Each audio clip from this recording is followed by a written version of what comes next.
tayo! Isa pa. Dito tayo sa gilid para mas safe. Yan. Nagawa ng paraan yan. Hop, dito tayo pwede dyan. Dito tayo sa taas.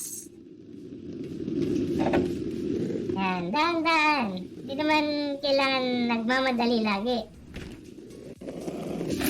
Hop. Yun o, double jump o. Ollie.